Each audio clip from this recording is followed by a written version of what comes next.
Drama serial कभी मैं कभी तुम की आने वाली एपिसोड में हम देखेंगे अदील जब से शर्जीना और मुस्तफ़ा को एक साथ देखता है तो उसे ये बात बर्दाश्त नहीं होती। वो ये सोच सोच कर परेशान होता है कि आखिर शर्जीना मुस्तफ़ा के साथ क्या कर रही थी। इसलिए अब अदील अपने घर चला जाता है जहाँ पर उसकी माँ उसे बताती है कि तुम्हारे अब्बा ने मुस्तफ़ा की शादी शर्जीना से करा दी है।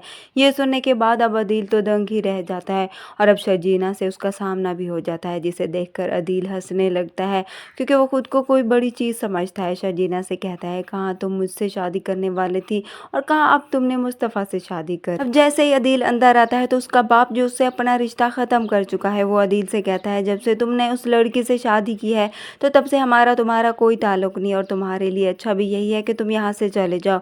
हमें तुम्हारी कोई ज़रूरत नहीं और ना ही हमें तुम्हारे पैसों की ज़रूरत है।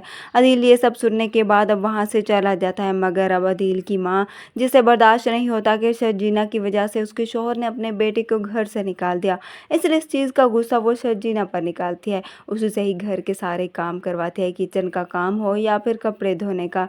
शर्जीना भी उफ तक नहीं करती क्योंकि उसने ये शादी अपनी मर्जी से की है और वो इसे निभाना भी चाहती है। लेकिन मुस्तफ़ा शर्जीना का साथ देता है क्योंकि उसके घर वाले भी उसे किसी खाते में नहीं लाते, इसलिए वो और तो कुछ कर नहीं सकता।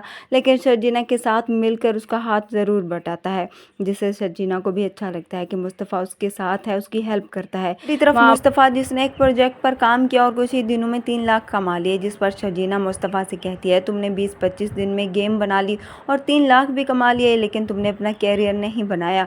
जिस पर मुस्तफ़ा शर्जीना से कहता है मैं दरवेश किस्म का आदमी हूँ और मैं अपनी मर्ज़ी से सब कुछ करता हूँ और ये प्रॉपर काम तो ये अदील टाइप के लोग ही करते हैं, मेरे लिए सब कुछ नहीं।